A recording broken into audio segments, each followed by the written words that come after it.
What's going on, family? I'm Scrapbookboxing, Museum of the Forgotten Fisticuffs series. 100 years of World Championship fights. Dwight Braxton, Michael Spinks. 1983. Unification of the Light Heavyweight Championship crown. Let's take a look at this fight right here on the Museum of the Forgotten Fisticuffs series. Michael Spinks, Dwight Braxton. Oh, what a fight that was. Second row. Let's take a look at it. Today, it's a unification fight. We've grown so used to WBA and WBC championship fights, and there is only one undisputed champion right now. That's in the middleweight division, Marvin Hagler. Now, in this fight, barring a draw, we'll have a unified world light heavyweight champion. And it's a battle that should be a good one of extreme contrast. The WBA champion, Michael Spinks, had a tremendous amateur career. Won a gold medal in 1976 at the Olympics in Montreal. Won the WBA light heavyweight title against Eddie Mustafa Muhammad July of 1981 and has successfully defended his crown on 5 occasions. Dwight Braxton, meanwhile, no amateur career. Got started professionally in 1978. His record is 19-1-1. 12 of the victories by way of the knockout route. The only loss coming in his third professional fight. Won the title by beating Matthew Saad Muhammad in December of 1981 and has defended his title 3 times since. Now the rules. The 10-point must-scoring system is in effect. 10 points to the winner of a round, 9 or less to the loser. The 3 knockdown rule has been waived. There's a mandatory 8 count, no standing 8 count in effect. There's no saving by the bell except in the 15th round. The referee, who does not have a voice in the scoring, is Larry Hazard of New Jersey. The 3 judges who will do the scoring are Tony Castellano of New York, Tony Perez of New York, and Frank Cappuccino of New Jersey. Now the tale of the tape. Michael Spinks is 26 years old. It's been well chronicled that Dwight Braxton spent 5.5 years in prison, got a late start professionally. He's 30.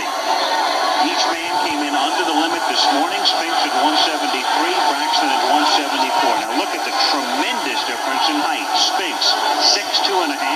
Braxton is the shortest light heavyweight champion in history at 5'6 3/4", and Spinks also has a reach advantage of 4.5 inches. So the battle at hand now for the unified light heavyweight championship of the world. Round 1. Jesse is Larry Hazard.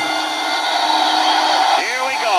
Braxton against Spinks. Normally, Michael Spinks is a very slow starter. Spinks in the white trunks, Braxton in the red. Braxton figures to put all of the early pressure on, but Dwight here initially in round 1 anyway, backing up a bit. That's a most uncommon position for Braxton, who is a swarmer. He likes to work inside. And with Spinks' obvious height advantage and reach advantage, it would behoove Braxton to work inside on Michael. What's amazing is Dwight Braxton's 5'6.5" is somewhat the same height as Sam Langford, who's a 5-time colored heavyweight champion. Braxton physically, by virtue of the fact for the better part of a month he's had a cold. Some, in his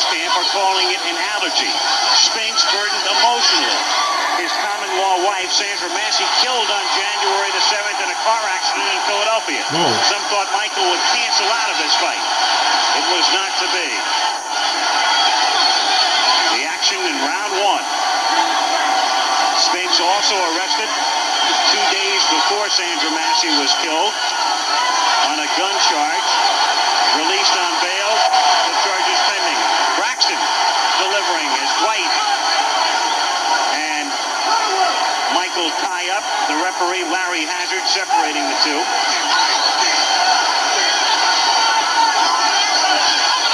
Halfway through round one.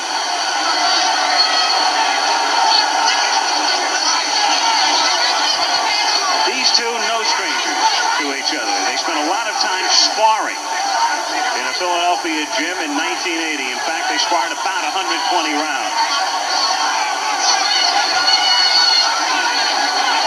Braxton, as is his custom, and you'll see it throughout the fight, it's sort of a smiling sneer, a rather mysterious sort of look as he misses with a left. Spinks backing away and misses with a wild right, and now Spinks starts to pummel him in the corner. Braxton was off balance. Michael landing a couple of shots, missing a lot of punches, even though Spinks was throwing a lot of leather. Michael was not connecting. And Braxton, after working his way out of the corner, tries to get Michael into the corner, and Spinks now backing away. But against the ropes again, Braxton pursuing him here. Dwight Braxton was once a sparring partner for James Scott, Galway State Prison. That's where he got started in boxing.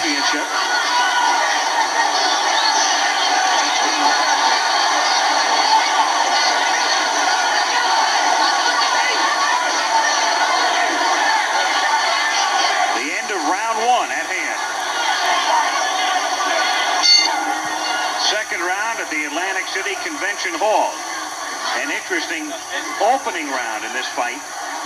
Michael Spinks, normally a very slow starter, but Braxton forcing the issue. And Spinks, obviously, in his mind, not about to let Braxton pile up any sort of an early lead, if at all possible. Spinks initiating a lot of the action. Everybody thought, especially early, that Braxton would initiate all of the action. Braxton, the swarmer. Spinks, obviously, 6'2.5", more of the classic stand-up type. 7 3/4 inch height advantage for Spinks.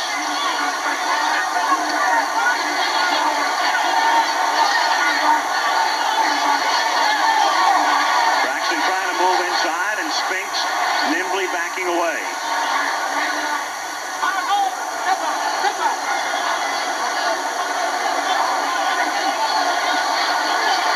Good right by Spinks, but he misses there. Again, that smiling sneer, a source of mystery to many people by Braxton. He likes to be asked about it. He'll give you any number of different reasons. He figures the more mysterious it is to his opponent, the better off he is. Halfway through round two.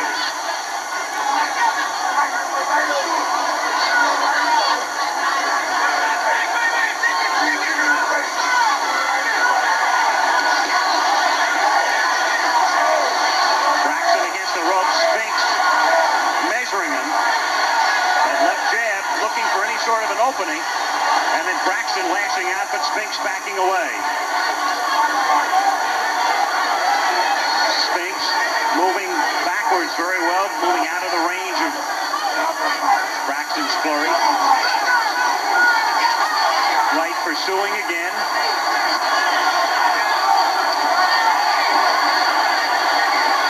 Both men doing a pretty good job to this point, picking off what would be some lethal punches.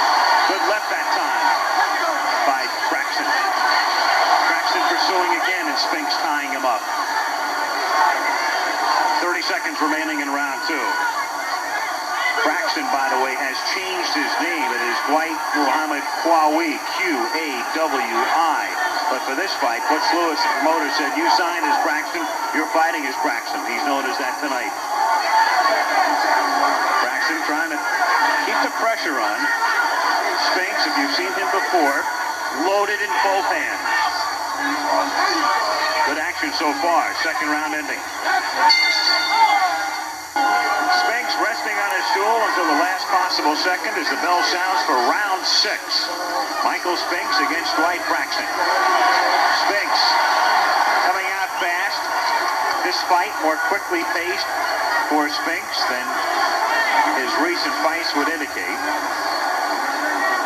He's been scoring rather effectively with his jab. And Braxton's had a tough time landing anything with any great effectiveness outside of one flurry early on.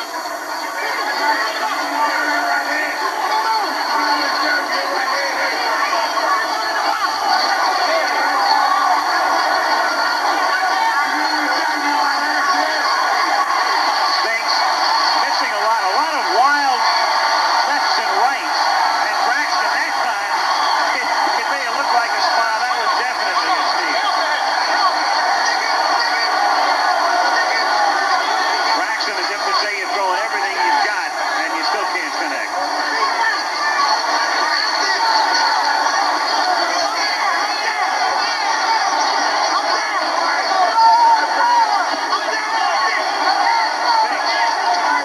For the first time in the fight, missing his frequency here in round 6. So missing right and a missing left.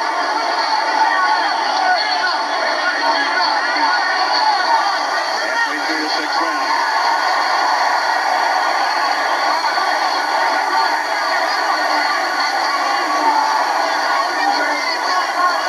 Braxton hunched over, a tough target on the move, but having trouble doing anything offensively. There's that left hand down very low, daring Spinks to unload. Spinks picking off a couple of punches, but now Braxton working inside.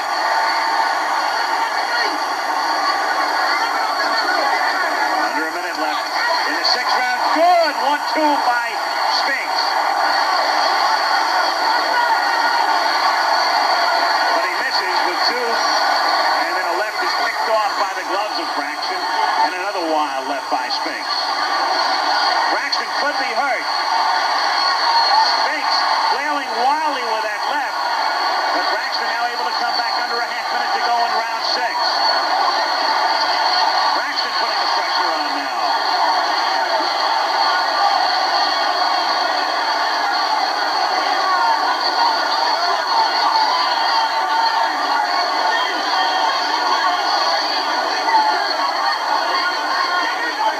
Seconds remaining in round 6 in Atlantic City. Atlantic City Convention Hall. Michael Spinks, the WBA champion. Dwight Braxton, the WBC champion. Braxton has lost only once in his career. Spinks unbeaten. 22-0 with 16 knockouts. And it's been his fight to this point, but Spinks goes down. That was a slip.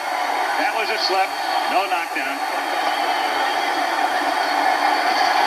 Spinks coming out with a left. Keeps sticking that jab. Braxton.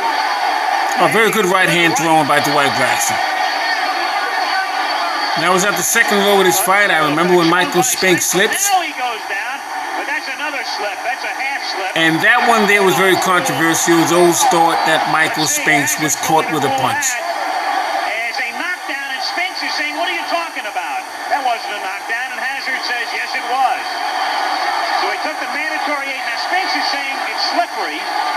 That's where I slipped, as if to point to a spot on the canvas. Now, if Dwight Braxton went down, Spinks would have had no problem with that.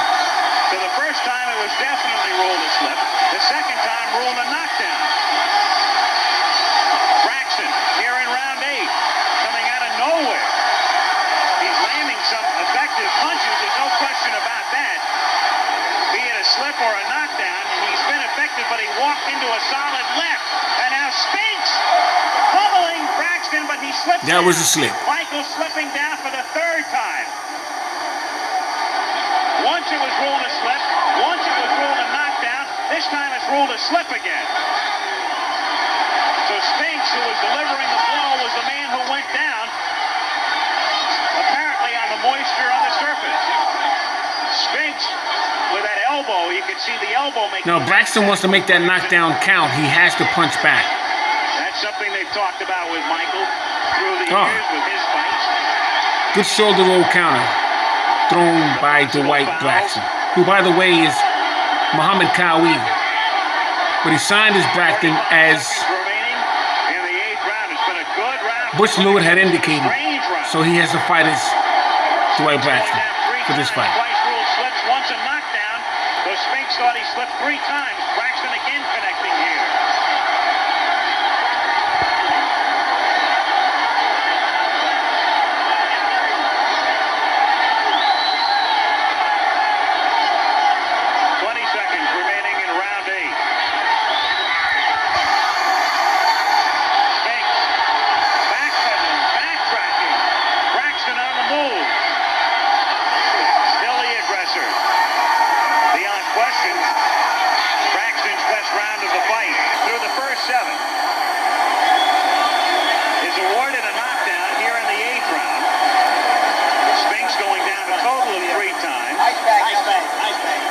It was ruled a slip.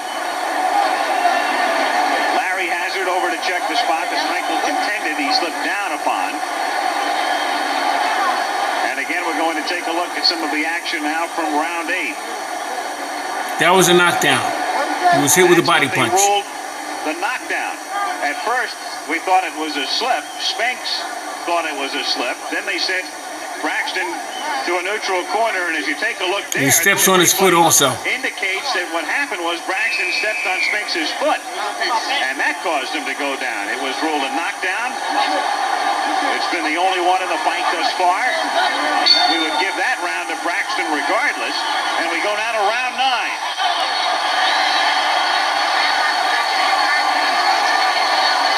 A little blood from the nose of Dwight Braxton. They worked on that between rounds. Spinks, as he did early in the fight, coming out very quickly with a left jab. Now, referee Larry Hazard would eventually become the New Jersey Boxing Commissioner.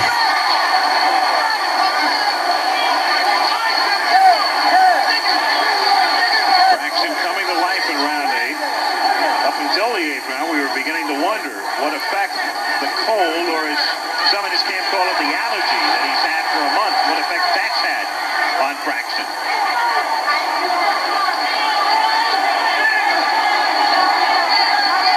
Round 9.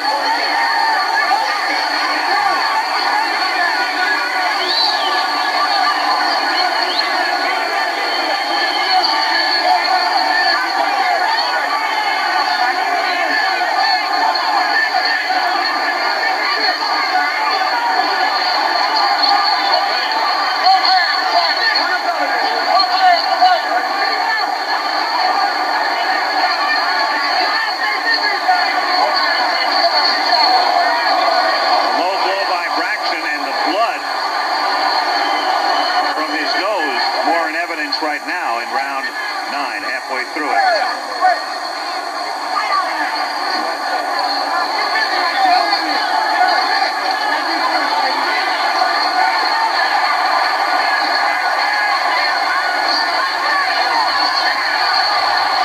Spinks fighting well inside, moving away from the ropes, looking for an opening and tying him up.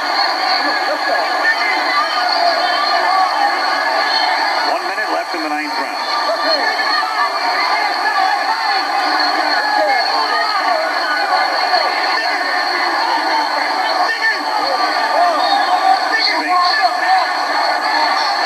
Spinks again nearly slipping.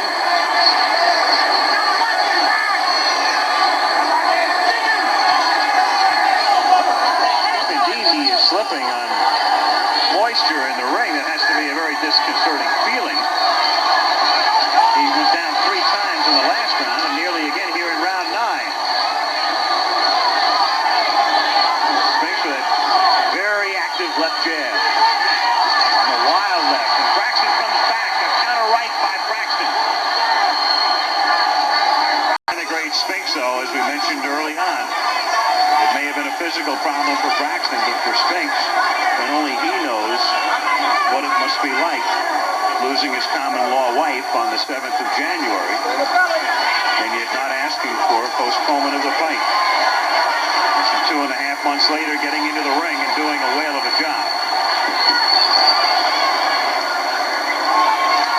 14th round.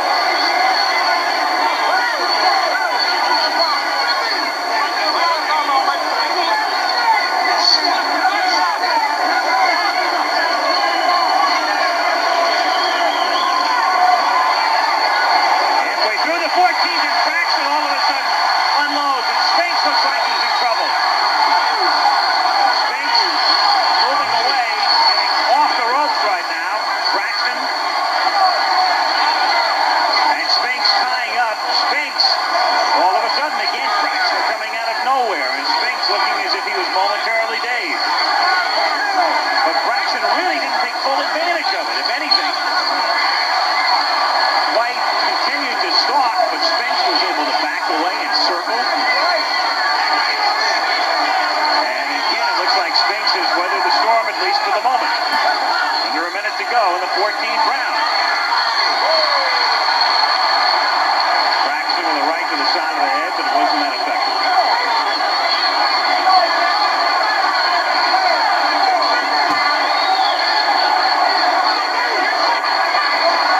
30 seconds to go in the 14th.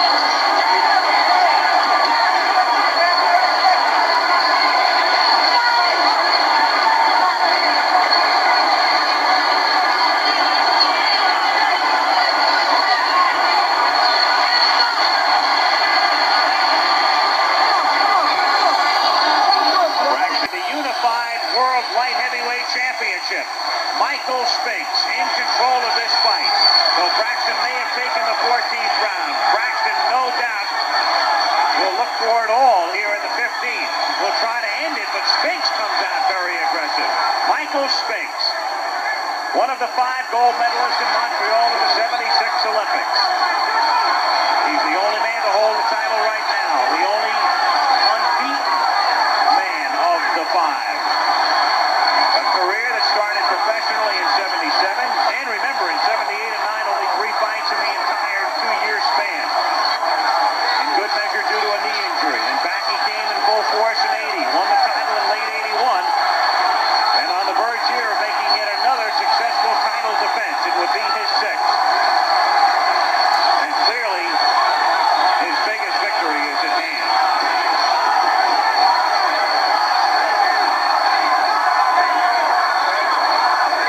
Jinx and Braxton.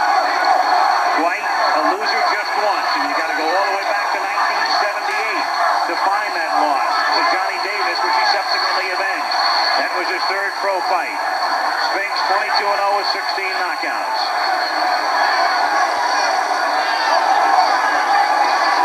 Coming up on the halfway mark of round 15.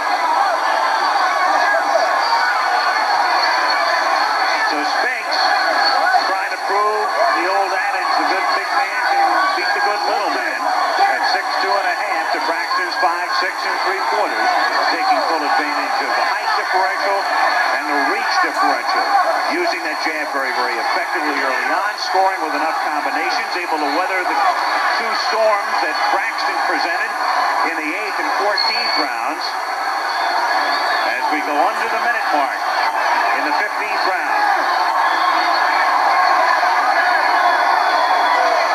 50 seconds remaining in the fight.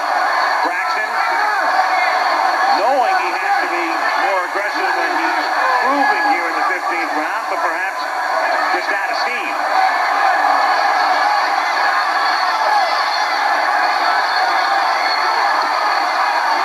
30 seconds remaining. Great fight between these 2 men. It's for the unification, the WBA, WBC Light Heavyweight Championship belt. This is Scrapbook Boxing, Museum of the Forgotten Fisticuffs series. All great fights and all great fighters will never be forgotten on my channel. 100 years of world championship fights will continue. Spinks and Braxton winding it up. Michael Spinks would defeat Dwight Braxton, and he would become the unified light heavyweight champion of the world. Shout out to Michael Spinks. Salute to Dwight Braxton, a.k.a. Muhammad Cow Reed. Great fight between these 2 men. And he has won it.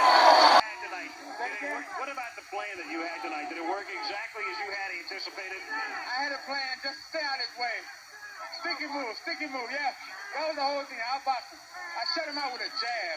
I can't believe it. That was God's work. It wasn't mine. And I know it because I couldn't do it. I didn't see no way out of the fight. I didn't even know how I was going to go into the fight. Coming into the ring first. It didn't make a difference. I didn't care. As long as I was on time, like I say, that's all I predicted. I'll be on time each and every time I fight. Well, there's no question you outclassed him. Were you surprised that the decision was as relatively close as it was? Oh, well, I think Dwight put up a hell of a fight. He was all over me. If he didn't do nothing but be aggressive, that was it. He did enough to score high in the fight. But the next time I knock him out, I know I will. What about the knockdown, the supposed knockdown that you disputed the 8th round? That was funny, but it didn't make a difference. Was it a slip in your estimation? He stepped on my foot and I fell backwards. Were you having trouble during that round with your footing? Oh, no. No, as scary as I be, I have no problem with running from nobody.